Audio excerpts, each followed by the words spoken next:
Tarih 26 Şubat 1992.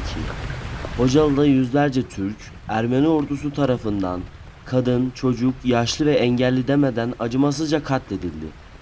Binlerce Azerbaycan Türk'ü işkence gördü ve esir alındı. O gece Hocalı'nın dış dünya ile bütün bağlantısı koparılmıştı. Soykırım bununla bitmedi. 8 Mayıs 1992 tarihinde Karabağ'ın incisi Şuşa şehri Ermeniler tarafından işgal edildi.